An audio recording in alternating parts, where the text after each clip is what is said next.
Oi, pessoal, tudo bem? Como a gente sempre começa, e eu digo, é uma grande alegria estarmos juntas novamente. E realmente é. É muito gostoso a gente conversar com vocês. Essa troca que a gente tem aqui é muito gostosa. Pelo menos eu aprendo todos os dias e estudando sempre aqui para o programa, cada vez a gente aprende mais. Então, conversa com a gente, troca com a gente. O nosso Instagram é o @maternidadenareal.ipptv. O nosso e-mail é o maternidadinareal@ipepinheiros.org.br e o chat, que sempre está aí à disposição e sempre tem uma de nós para conversar com vocês. E hoje o nosso tema é sobre o nosso livro. O livro que a gente está gravando é o Pais Fracos, Deus Forte. E a cada capítulo a gente percebe o quanto nós somos fracas, não é mesmo? Não sei se você sentiu isso aí. Nós gravamos um programa que se chamava Mães de Joelhos, Filhos em Pé.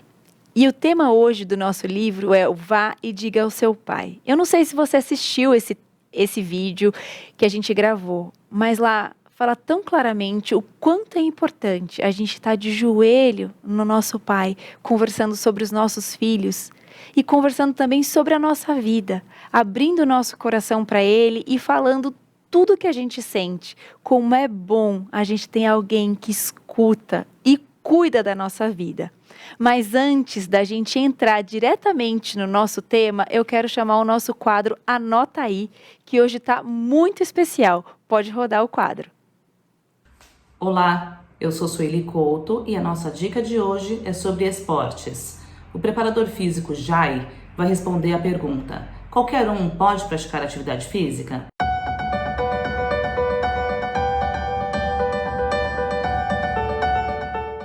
Opa, beleza? Eu sou o Jair, formado em licenciatura bacharel de Educação Física. Sou professor de escola, academia, clube e personal. Então, essa pergunta é interessante. Todo mundo pode fazer atividade física. Já malhar exige um pouco mais de cuidado, porque envolve cargas. Então a gente fala o quê? Que é bom malhar a partir dos 12, 13 anos. Porque antes disso o corpo está em formação, ele está em maturação. Então o que a gente fala? Dos 12 para cima, sim. Como? 12 na adolescência. Você vai fazer de forma que você ponha cargas, que você consiga fazer execuções sem forçar muito as articulações. Fase adulta, você já pode colocar um pouco mais de carga, mas do mesmo jeito, de forma que você não venha sobrecarregar ossos ou dores insuportáveis. Já na terceira idade, recomenda-se musculação porque a pessoa tende a perder músculo, flexibilidade, memória e equilíbrio. Então você passando musculação para essa pessoa, ela vai adquirir ou demorar para que esse processo aconteça. Como? Fazendo movimentos com ele na academia ou cargas bem leve, que ele faça movimentos de agachar, levantar, flexionar e estender. Qual a diferença de atividade física e de exercício físico? A atividade física qualquer um pode fazer. Já exercício físico, a gente recomenda que seja a partir dos 12, 13 anos. Por quê? Vai exigir carga, vai exigir força. Então acaba talvez comprometendo algo na formação da pessoa. Tudo isso que foi explicado aqui será bem feito se for com acompanhamento de um médico, nutricionista e, dependendo do caso, até psicólogo. Então é isso, pessoal. Eu espero que eu tenha conseguido explicar um pouco para vocês quem pode e quem não pode fazer musculação. Beleza?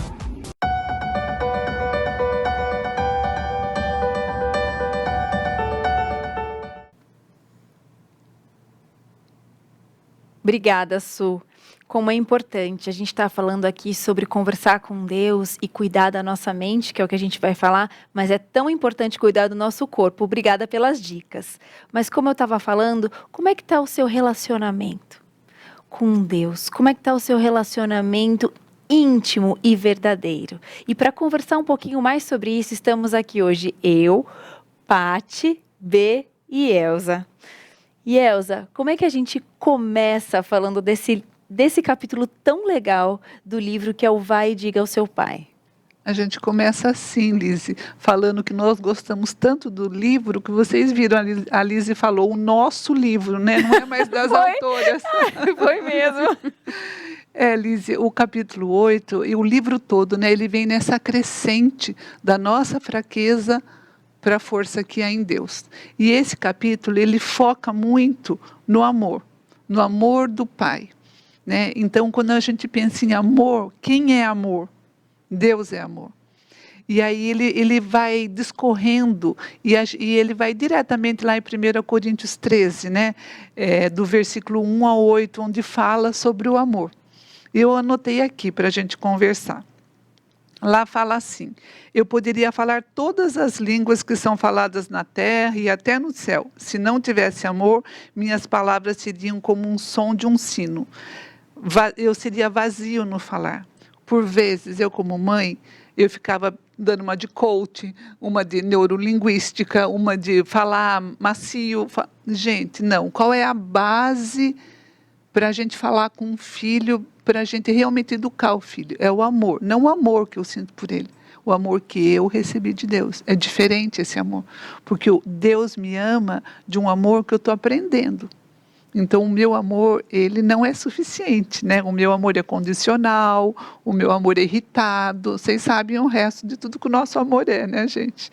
E ele fala também que você pode anunciar, você pode saber pregar para o seu filho, você pode saber contar o contexto histórico, geográfico, mas ele fala assim, se não tiver amor, é como se você não dissesse nada.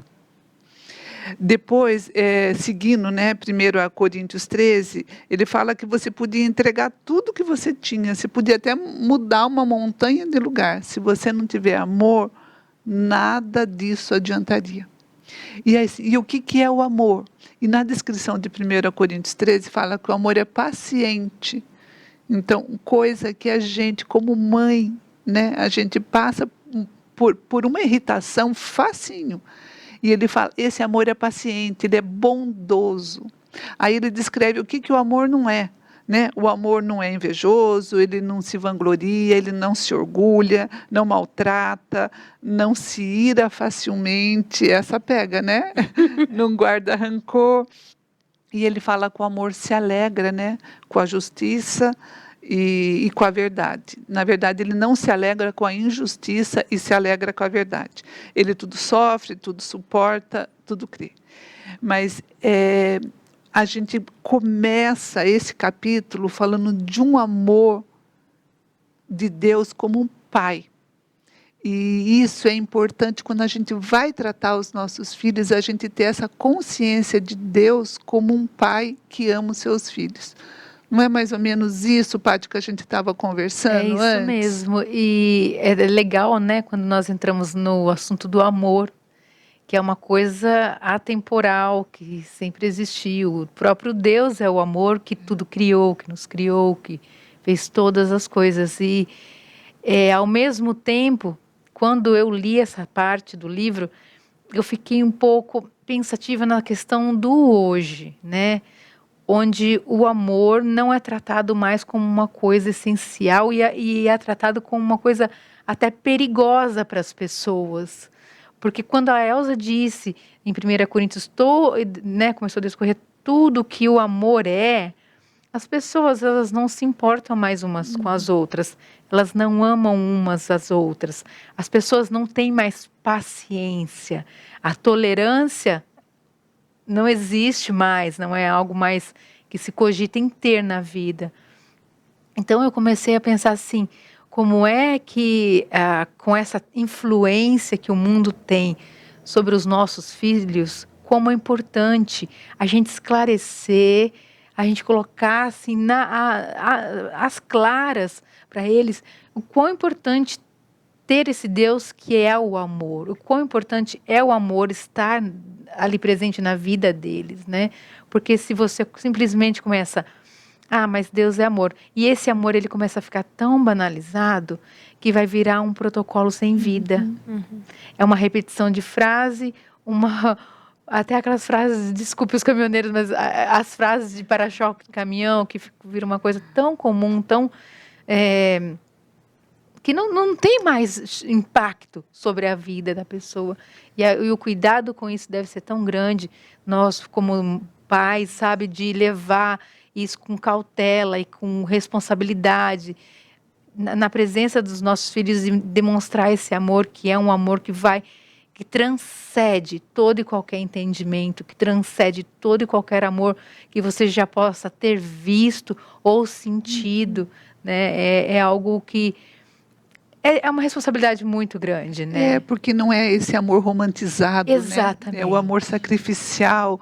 E como você falou, se a criança não tem essa referência desse amor de Deus, ela não vai entender o processo de educação que os pais estão trazendo sobre ela. Porque se você tirar por base do amor de Deus, amar a Deus e depois ter que pegar desse amor e canalizar para um próximo, peraí, se eu não entendo de Deus, como é que... Exatamente. É por isso que hoje nós temos uma influência terrível do individualismo, de coisas e não pessoas, a troca infeliz mesmo do nosso século. Eles falam, né, que a gente criou o terceiro mandamento lá, amar a Deus, o próximo e a mim. Né? Exato. E é interessante que esse capítulo do livro também ele remete à importância da oração, né? Já vinha falando nisso em outros capítulos, né? A importância da oração como vital para... a rotina de um pai e de uma mãe tem que passar pela oração, pelo clamor, né? Pelo filho, pelos filhos. Mas agora, nesse capítulo, ela vem com algo mais, né? É uma promessa maravilhosa. A salvação do filho não depende da sua oração. Depende do amor do pai. Então, quando você se dobra para orar pelo seu filho, para alguém que ama o seu filho muito mais do que você ama, né? Alguém que sonha para o teu filho, alguém que tem planos para o teu filho, né? A Bíblia fala, eu é que sei que planos, não é teu pai, tua mãe, eu é que sei que planos eu tenho ao teu respeito, planos de paz e não de mal, né? Para te dar um futuro, uma esperança. Então, isso é uma coisa que dá uma tranquilidade, uma segurança tão grande para o pai e para a mãe, porque eu não estou pedindo para qualquer pessoa favores para os meus filhos, eu estou pedindo para alguém que ama muito mais do que eu amo, né? Que consegue ter um amor assim imenso a ponto de ter dado a vida, né? Pelos meus filhos, por mim. Então, saber que a salvação das minhas filhas não depende da minha oração, porque a minha oração é fraca, a minha oração é frágil. Eu nem sempre estou tão forte para orar, tão consagrada, né? Mas, ao mesmo tempo, Deus me encoraja a me dobrar e orar. Né? Vem como você tiver, mas clama, não desista dos seus filhos. Ore pelos seus filhos e saiba para quem você está orando, para esse Deus de amor, um amor muito maior, uma força, um Deus que tem uma força muito maior que a sua, né? Uma capacidade de salvar o teu filho. Então, olha para quem a gente está pedindo. Isso é maravilhoso, né? Então, esse capítulo ele deixa muito claro isso, uma esperança maravilhosa para nós. Traz né? uma leveza Traz até, leveza, né? e é demais, porque isso que você falou assim, ó, a gente é fraco e a gente não sabe, né? A Bíblia fala que nós não sabemos como orar. Ao mesmo tempo, lá em Tessalonicenses, ele fala para a gente lá no capítulo 5, versículo 17, orai sem cessar. E aí, também vem um outro ponto que elas colocam no livro que eu achei maravilhoso e que, não sei se acontece com vocês, mas lá em casa, né, dá aquela culpa, eu preciso orar. Né? Ai, não, então eu começo a achar atividade, eu começo a focar em coisas, não, eu vou pôr meu filho para fazer isso, eu vou pôr meu filho para fazer aquilo, eu vou pôr as crianças para tal coisa, e começo a criar atividades para as crianças para arrumar um tempo, para eu ter um tempo com Deus. Só que não é real. Não. Né? Não é real, porque eu estou buscando a Deus por culpa e não por necessidade, e não por vontade, e não por intimidade. Você já falou com aquela amiga que você fala assim, nossa, preciso ligar para ela, faz um tempão que eu não falo, mas você liga pela culpa de não falar, não pelo prazer de estar com aquela pessoa? É mais ou menos isso que acontece com a gente, com Deus, às vezes. E a gente está falando aqui desse amor tão grandioso que ele tem pela gente. E a gente não consegue criar um vínculo, criar uma intimidade com essa pessoa que ama tanto a gente. como é que às vezes é o nosso filho para conosco, né? A gente olha e fala assim, se Deus que nos ama muito mais e muito além e com um amor totalmente diferente do que a gente conhece, a gente não cria intimidade, às vezes a gente quer que o nosso filho olhe, converse com a gente, conte pra gente como é que foi o dia, o que está acontecendo na vida dele, e a gente esquece que a gente não conta pro pai que mais nos ama. Não é verdade? A gente precisa criar esse íntimo, criar esse vínculo. E esse vínculo vem com o joelho no chão, não é, Elza? E juntando o que a Bey e você falou, né? Eu gostei de ouvir isso. A Bernadette trouxe a ideia de que não é a nossa oração, mas para quem a gente ora. Exato. Né? Então, é isso que você está falando, é Deus que faz a obra, né?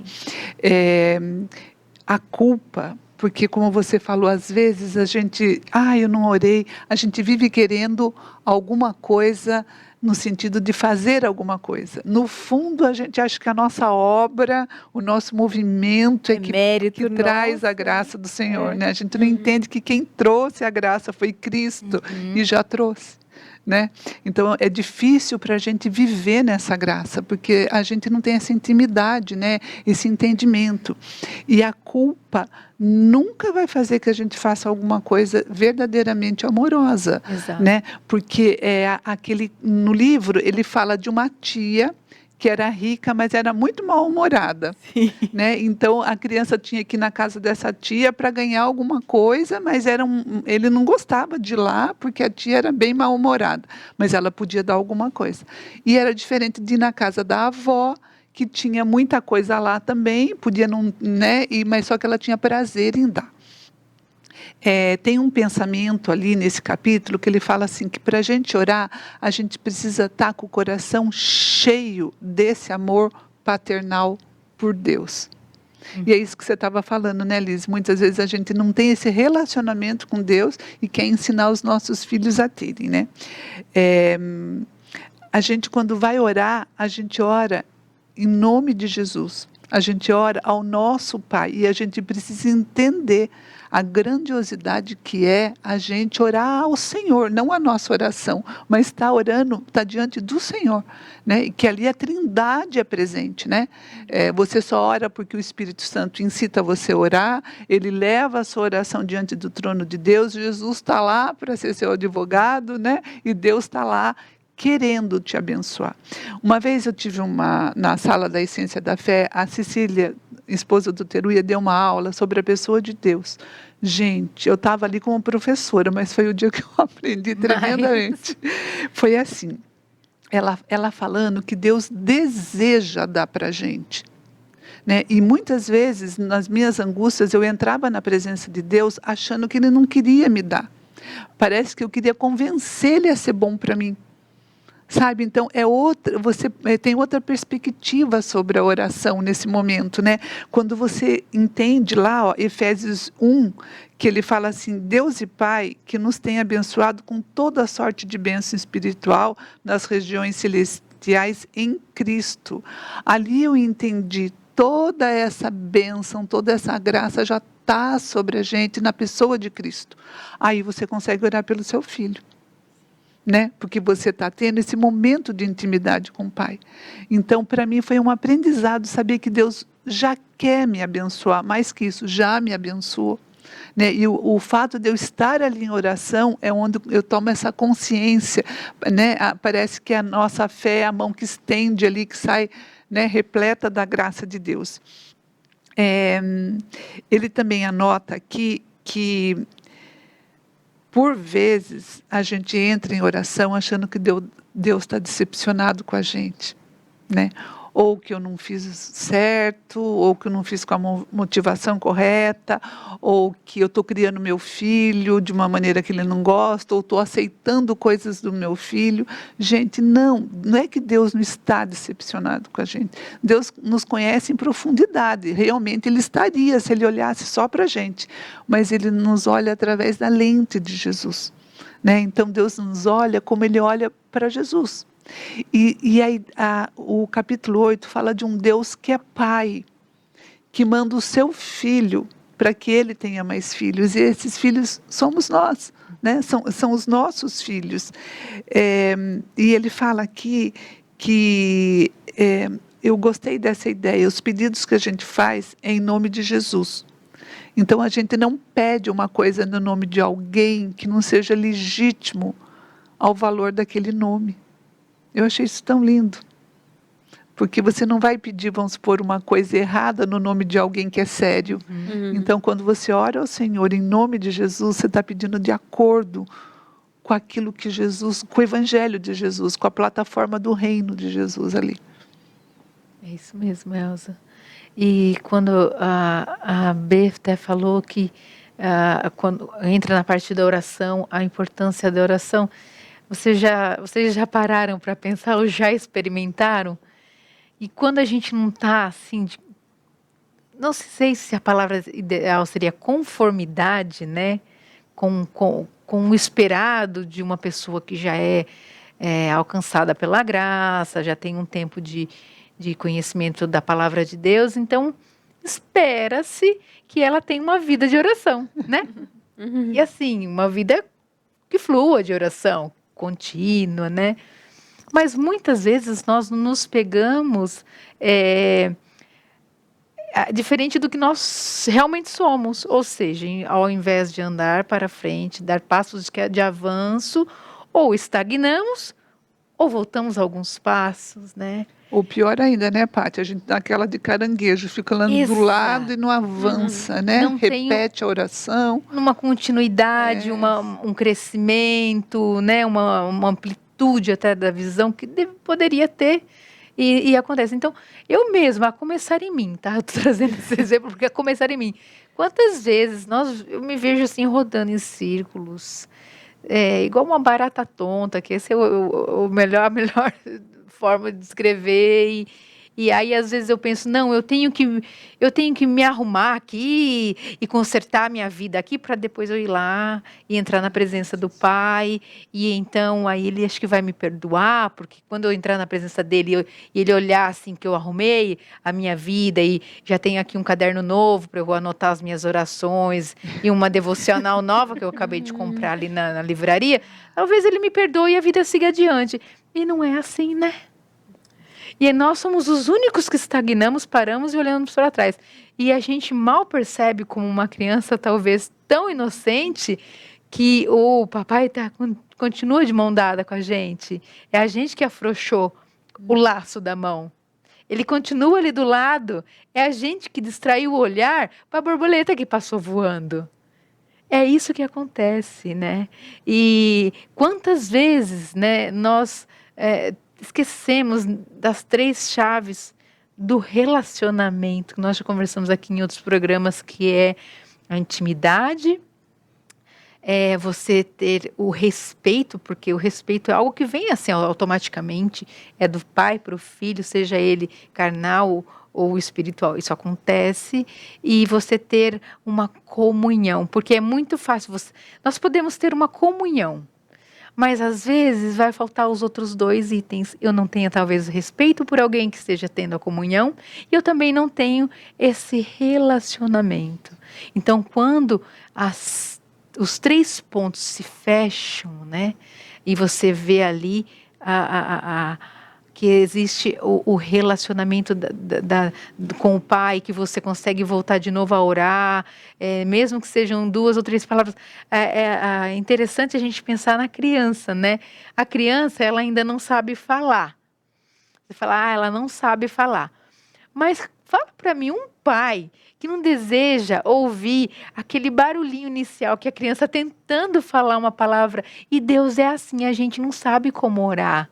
Ele sabe que a gente não sabe como orar. Ele sabe que a gente vai ser aquela criança que está aprendendo de tudo.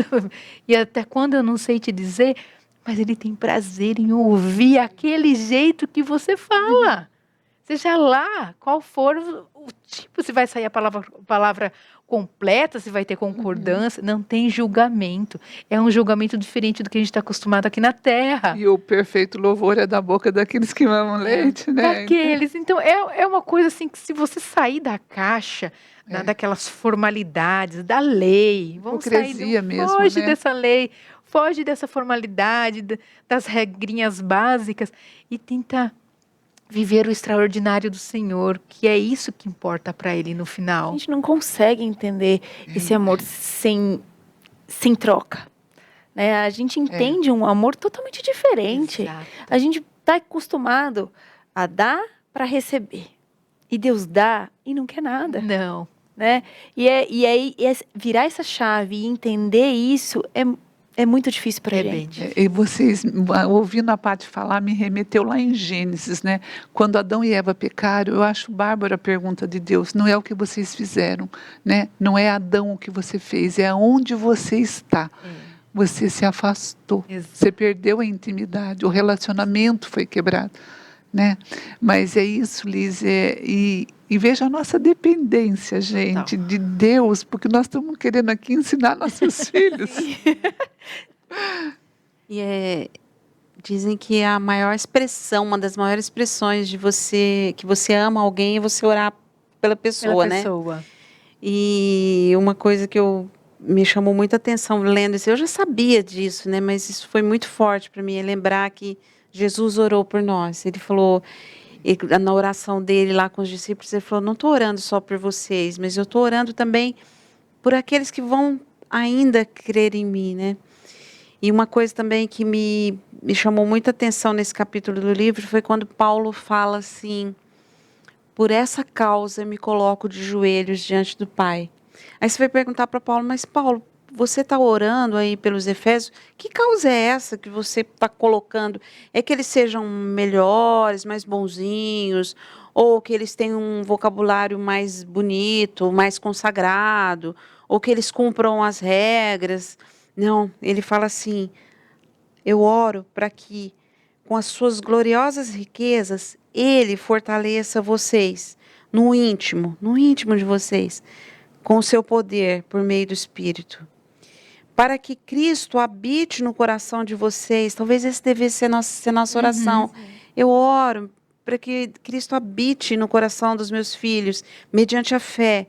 E oro para que, estando arraigados e alicerçados em amor, vocês possam, juntamente com todos os santos, compreender a largura, o comprimento, a altura, a profundidade e conhecer o amor de Cristo que excede todo entendimento, para que vocês sejam cheios de toda a plenitude de Deus.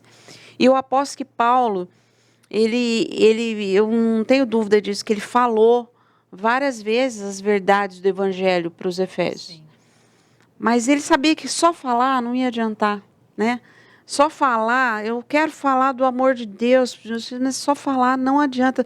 Eu preciso que Deus inunde o coração dessas pessoas que eu estou falando e que façam com que elas compreendam o tamanho desse amor, porque as minhas palavras não vão ser suficientes para atingir aquele coração e comunicar essa verdade do Evangelho. Por mais que eu fale, por mais que eu ensine, por mais que eu tenha argumentos, por mais que eu conheça tudo, da frente para trás, de trás para frente. 1 Coríntios 13, né? Se não tiver o amor... Ainda que eu fale tudo, né? Aqui como oração, né, Bê? O amor como oração. Isso que você está falando. Então, e mais ainda, é assim, a oração específica para que Deus coloque essa verdade no coração da pessoa, né?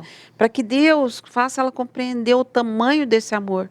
Porque as minhas palavras nunca vão ser suficientes para explicar para a pessoa o tamanho desse amor de Deus, né? Exato. Então, eu acho lindo isso aqui. A gente, às vezes, se para só nessa parte. Eu me coloco diante do Pai de joelhos. E muitas vezes, se a gente for bem honesta, a gente vai admitir que você se coloca de joelhos diante do Pai e você pede assim, Senhor, eu me coloco de joelhos diante do Senhor pela carreira dos meus filhos, pela saúde dos meus filhos, pelo livramento.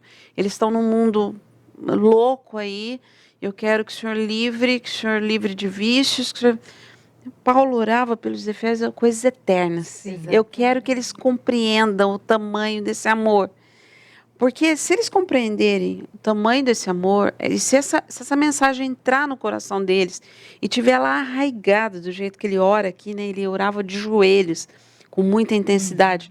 Se isso aí estiver arraigado no coração deles, tudo mais vai acontecer, né? Isso vai influenciar a vida, o comportamento, tudo, o coração, os pensamentos, tudo. Então, é orar por essa coisa. Isso é um exemplo, né? Um ensino de oração Sim. para nós, para a gente orar pelos nossos filhos, para que, né, isso, que muitas vezes a gente gasta muita energia em ações, em ensinos, em estratégias, em argumentos, mas não adianta nada se essa oração aqui não for respondida, né?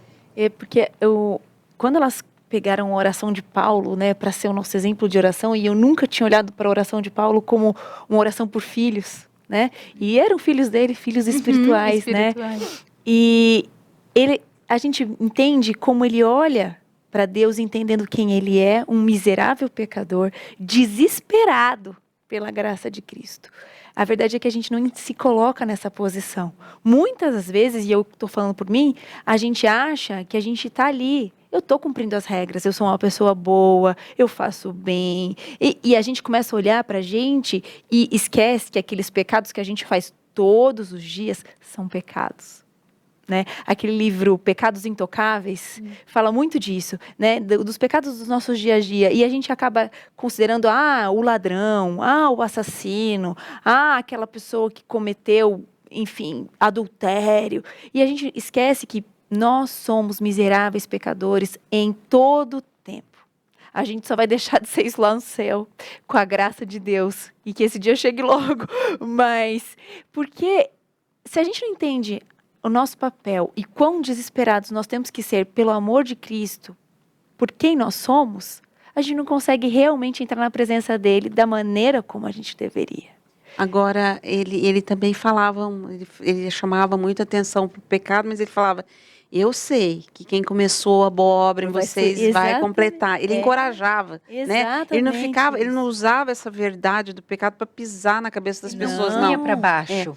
E ele falava, dava esperança. Esquecendo das coisas que ficaram para trás, vamos prosseguir para o alvo, gente. Vamos embora, né? Para o prêmio da soberana vocação. Deus está trabalhando, né? Ele não terminou a obra ainda em vocês. E essa mensagem é fantástica para você também, para o crescimento dos seus filhos, né? Para o seu próprio crescimento. Exatamente. E quando a gente entende nossa posição, a gente consegue prosseguir para o alvo. Exato. Porque enquanto a gente acha que a gente é capaz de alguma coisa, a gente jamais vai chegar no alvo, porque não é por nós. Não. É através dele, é por ele, é pelo amor dele. Quando a gente está desesperado, entendendo quem ele é e quem nós somos, é que a gente consegue seguir para esse alvo, né? E, enfim, eu vou interromper um pouquinho o nosso papo para chamar um quadro. O nosso quadro 3 Perguntas, que está super especial com a Simone e com o Rogério. Pode rodar o quadro.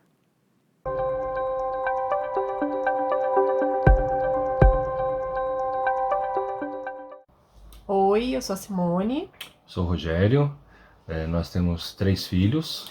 O Júnior, de 23 anos, a Vicky, 21 anos, e a Valentina, de 10 anos. O momento mais gostoso que a gente tem vivido com eles é a Valentina, está na fase da pré-adolescência, então a gente tem conversas mais longas, mais importantes, né? Tem mais conteúdo, e ela é muito companheira. A Vicky, ela foi morar sozinha e a gente tem compartilhado muito coisas de casa, do dia a dia, e a gente ficou mais próxima com isso. E o Júnior, ele vai casar, então a gente está vivendo uma fase muito boa, que é de paz do noivo, né? E é muito bacana ver isso que está acontecendo na vida dele. O mais difícil, né, como o Júnior, né, como ele vai casar, a nossa preocupação é no sentido dele ser o líder do lar dele, do líder da casa dele, né, o responsável financeiro, o cabeça do lar, né, de acordo com os princípios bíblicos que ele aprendeu. A Vitória, como mora sozinha, a nossa preocupação é como nós não temos mais os controles das decisões dela, né. Oramos para que ela não se esqueça dos princípios bíblicos que ela aprendeu, e que Deus dê direcionamento para suas escolhas, né? E a Valentina, como ela está entrando nesse momento pré-adolescente, né? Começam as preocupações com as amizades e com as influências, né? Que elas podem causar nas escolhas da Valentina.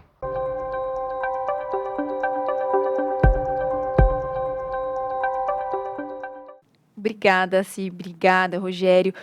que Deus continue capacitando vocês na educação das crianças e que vocês entendam, assim como a gente está entendendo agora, a nossa necessidade de nos colocarmos aos pés do Senhor para pedir pelos nossos filhos, para pedir para que Deus os encha com essa esperança, para que eles sejam cheios de Cristo. Mas o livro também continua falando que nós precisamos ser missionários, não é mesmo, Elza, na vida dos nossos filhos? Como é isso? Então, ele põe assim como todo pai é um missionário, todo pai é um discipulador, né?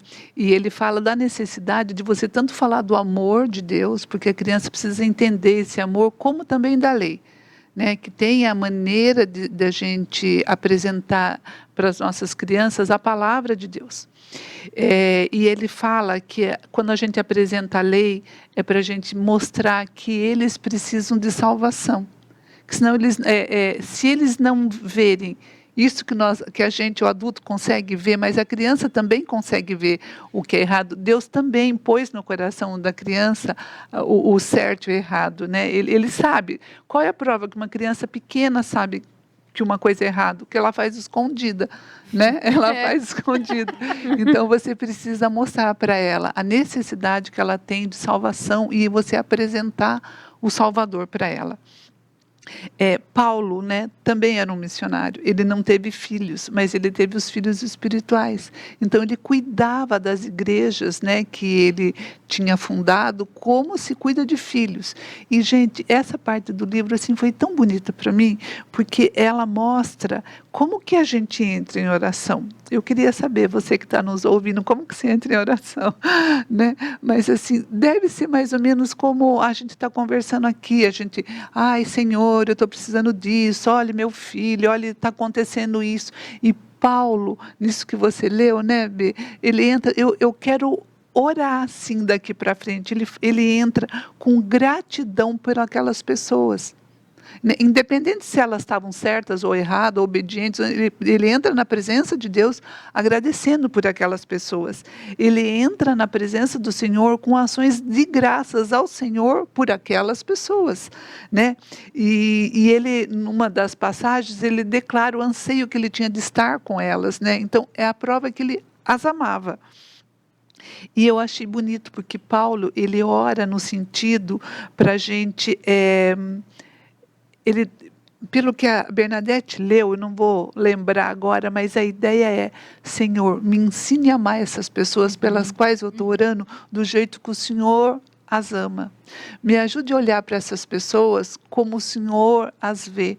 Gente, isso é oração por alguém, né?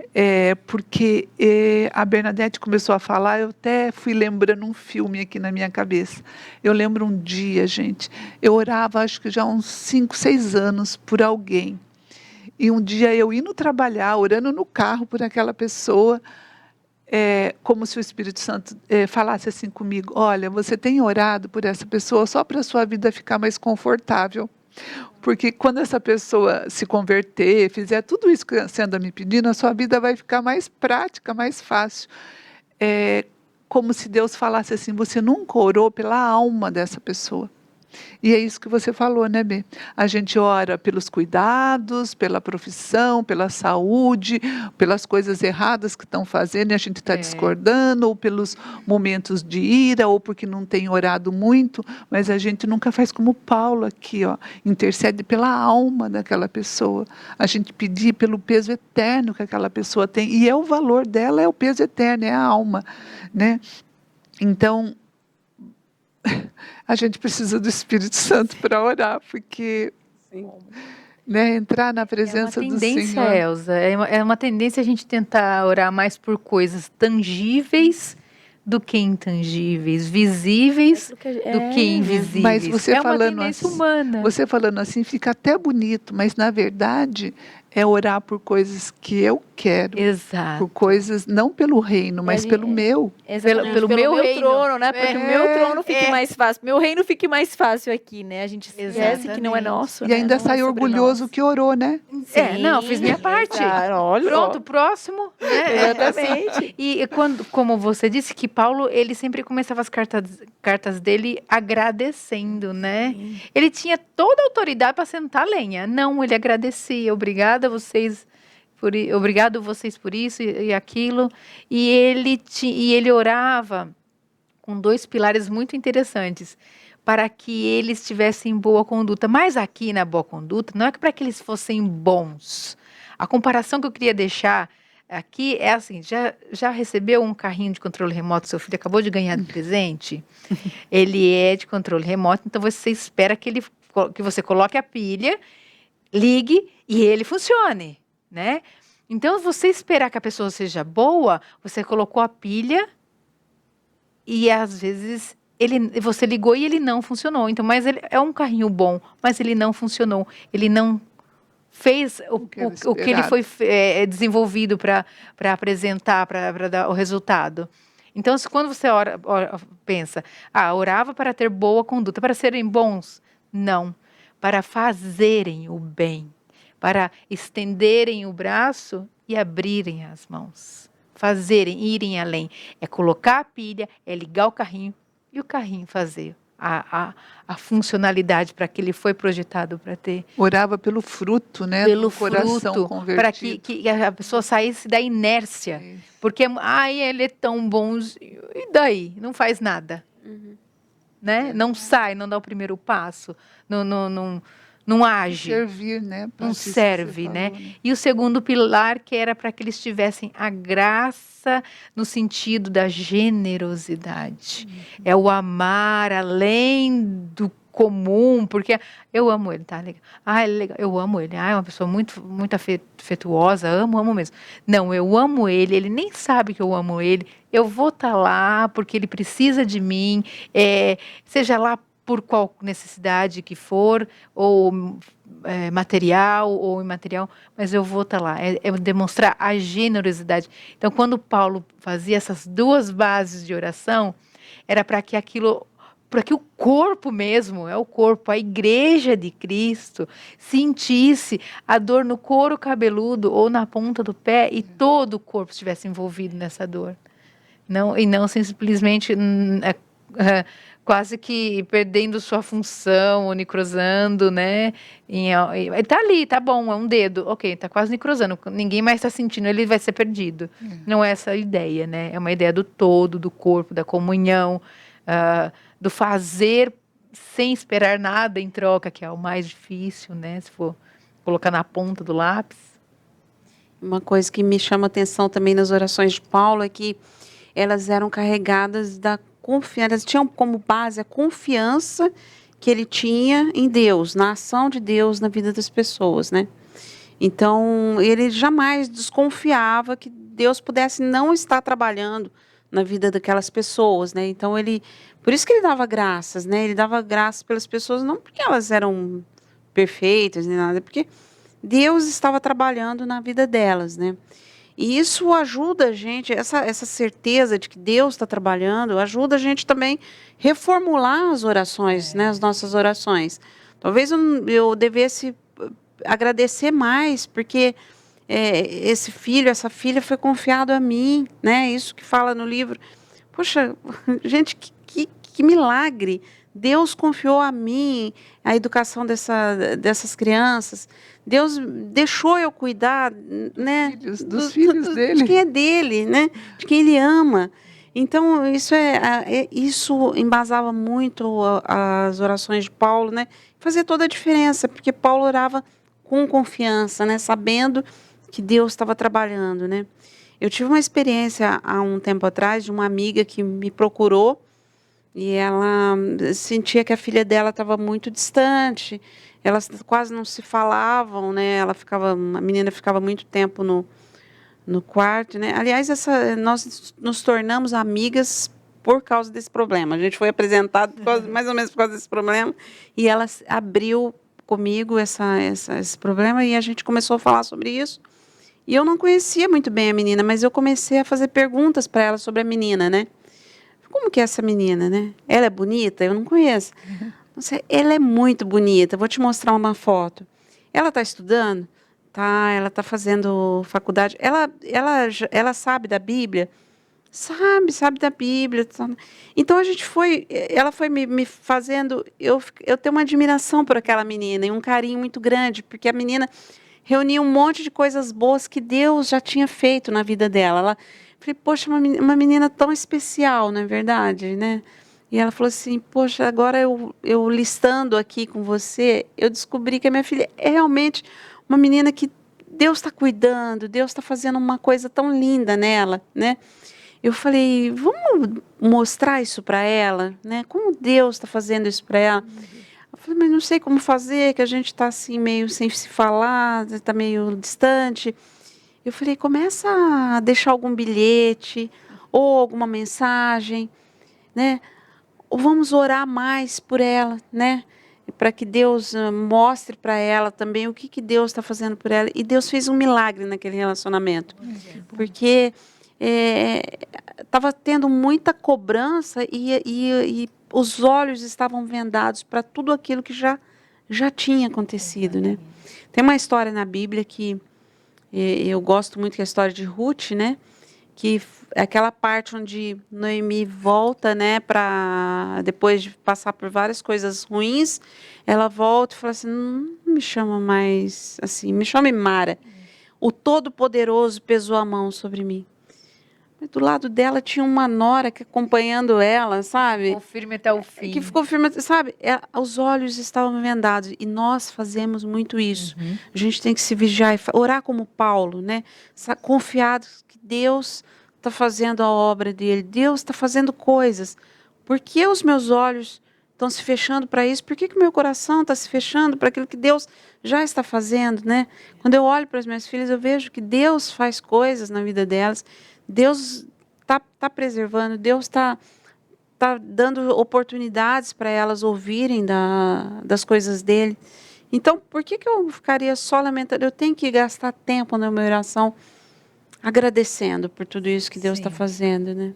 É muito isso mesmo, né? A gente, às vezes, esquece, né, de dar graças. A gente está nessa fase, né? Só olhando o que precisa mudar, o que eu preciso fazer, o que precisa melhorar, por que está saindo da linha, por que não está andando na linha, e a gente esquece de olhar, olha para trás, quanto Deus já fez, né? Qual que era o propósito? Qual que é o propósito de Deus, né? E eu lembro uma vez uma conversa que eu tive com a Elza, e a gente conversando sobre oração, sobre, eu estou passando por isso, está acontecendo isso, está acontecendo aquilo. Ela falou assim, Lícia, ora, mas confia. Né? Lá em Mateus fala assim, e tudo quanto pedirdes em oração, crendo, recebereis. Não adianta a gente orar e não confiar naquele que é fiel para cumprir. Às vezes a gente está orando, mas não está confiando. Nós precisamos crer. E se Ele faz a obra em nós, e nós temos que agradecer por isso, porque quantas vezes um problema que está acontecendo ali na vida do nosso filho, ali na nossa família, não é um trabalhar de Deus na nossa vida. Não é na vida daquela criança, não é na vida do nosso marido, é na minha vida. E a gente vê a ação dele, o quanto ele já trabalhou ali dentro, e a gente nem agradece. Nós precisamos crer, agradecer e seguir. E uma coisa que elas falam ali no livro é que assim, o nosso exemplo de agradecimento, de ação de graça, o tipo de oração que a gente faz, também vai influenciar na vida do nosso filho. Né? Quantas vezes a gente está ali orando pelo nosso filho, junto com o nosso filho, só pedindo. Não, vamos pedir para que Deus faça isso, vamos pedir para que Deus faça aquilo, vamos pedir para Deus te ajudar a mudar isso. Mas e aquela oração que Deus já respondeu? Você lembra de falar para o nosso filho, vamos agradecer. Você viu como ele agiu? Você viu como a mamãe está diferente? Porque quantas vezes a gente ora para a mudança do nosso filho e esquece que é a gente que tem que mudar. Né? E essa lembrança que elas trouxeram ali no livro foi tão importante para mim, foi tão especial trazer à memória isso, e a gente precisa trazer à memória dos nossos filhos as coisas que Deus faz por nós e por eles todos os dias. Né? A gente precisa lembrar do que Deus fez por nós todos os dias. A gente precisa trazer o evangelho todos os dias na nossa vida, você imagina, na vida dos nossos filhos, né? Mas só que para isso a gente precisa ver. Né? Como a gente vai mostrar para eles se a gente não vê? Eu achei bárbara essa ideia que, primeiro, o que Deus fez com a gente? Ele é o nosso pai. Então, o primeiro relacionamento nosso é de filho. Então, quando você aprende desse amor desse pai, agora sim, você é uma mãe, você é um pai para criar um filho na perspectiva desse amor. Né? Como é o amor de Deus? É lá o 1 Coríntios 13, o amor de Deus, ele é incondicional, ele já, tudo que você precisava em Cristo você já tem, e aí a gente vive, gente, essa maldição de querer fazer, parece piedoso, né? Mas é muito orgulhoso, né? Porque eu quero fazer, porque eu não quero depender para que Deus faça. Né? Então a minha oração é igual um checklist. Deus, ó, você não fez isso que eu pedi semana passada, você, né? Aquela coisa veio com o formato errado, no número errado, não era bem assim que eu queria. Isso não é relacionamento. Isso é uma lista de supermercado, né? E Deus não permite que a gente se relacione com Ele assim. Aí eu penso, por que a nossa vida às vezes é pesada? Porque às vezes a gente sofre, sendo que Deus fala que o jugo dele é leve, é suave. Porque eu estou vivendo o meu. Lise, você falando que a gente precisa ensinar, eu tive uma experiência semana passada com a Lorena. Teve uma festa no condomínio e aí estavam sorteando bolo. Só que tinha que ficar lá. Aí estava muito frio, ela quis subir e começou a chorar, aí a minha filha subiu com ela, conclusão, não ganhou o bolo. Quer dizer, não tentou ganhar o bolo, porque não era certeza que ia ganhar. E daí eles tiveram que conversar com ela e tal, porque ela fez manha lá embaixo e tal. E aí depois, quando ela entendeu o que ela fez, ela chorou e falou assim para mim, vovó, eu queria tanto que a minha mãe ganhasse o bolo. E aí chorava, arrependida com a culpa. Aí eu expliquei para ela que não era certeza que ia ganhar o bolo. Gente, isso foi sábado. Segunda, eles foram avisados que tinha um prêmio maior lá, que era só um, para dividir no condomínio, então cada um tinha um número. Aí a mãe dela ganhou esse prêmio maior. Quando eu vi aquilo, eu cheguei e fui falar com ela. Lembra que nós oramos? Lembra que você se arrependeu? Você está vendo o que Deus fez? A mamãe talvez ganhasse um bolo, agora a mamãe ganhou uma coisa muito maior que o bolo, que só tinha um, e o bolo várias pessoas ganhariam. Mas a gente precisa aprender a ver, né? Para poder mostrar, para a criança lembrar disso depois. E esse livro, gente, ajuda a gente a ver, porque eu só lembrei por causa do livro, na hora. Exatamente. E essa questão, né, Deus faz infinitamente mais do que você pode pedir, mais do que você pode pedir, né? Sonhar, desejar. Exato. Eu queria deixar aqui uma coisa tão batida, né? Mas eu vou falar porque você que está assistindo a gente, pai, mãe, tios, né? Se esse programa chegou hoje para você, eu acredito que é um propósito, porque Deus tem propósito em tudo e em todos, né? Então, assim, Jesus, ele já veio aqui há muito tempo atrás e ele já abriu um caminho bem pavimentado para o céu, tá? Nem buraco tem se você for nessa estrada. E quando a Bíblia diz que o véu se rasgou de cima a baixo, você não precisa mais de um sumo sacerdote, você não precisa mais de um sacerdote. Você não precisa ter medo de morrer se você chegar na presença de Deus, como antigamente tinha, antes da vinda de Jesus ao mundo. Então, o meu convite aqui para você hoje é que você chegue ao Senhor, do jeito que você está, do jeito que você é. Ele não está preocupado com o seu cerimonialismo. Ele quer você do jeito que o seu coração está hoje. Ele não está esperando que você vá lá limpar ou do jeito que vai limpar. É agora. É para você, meu querido. É para você, minha querida. Chega na presença dele do seu jeito. Não precisa de formalidade nenhuma. A gente não está aqui ensinando nada. Não tem nada pré-estabelecido, pronto, receita de bolo. Abra sua boca.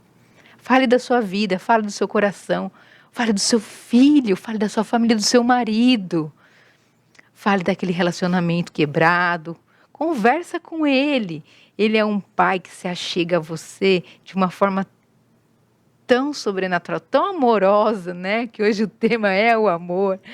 É tão aconchegante aquele colo que quando você experimentar uma vez, aquilo vai ter sede de frequência, sede de intensidade, sede de contar para as pessoas dessa sua vivência, dessa sua experiência. Então, lembra disso, que hoje é um acesso único. Você não tem que pagar mais pedágio, você não depende de outra pessoa, você não depende de coisas, você não depende de intercessores dessa terra, desse mundo. Você só depende de se dispor, dê o primeiro passo. Jesus está lá te esperando para te ouvir e traduzir. É como uma tradução direta para o Pai. Então, dê o primeiro passo, não precisa ser uma coisa comprida. Fala uma frase, abre a sua boca, abre o seu coração. É isso que Ele espera de você. Ele não está esperando formalidade, uma roupa bonita, um cabelo bem penteado, né? É só se chegar na presença dEle.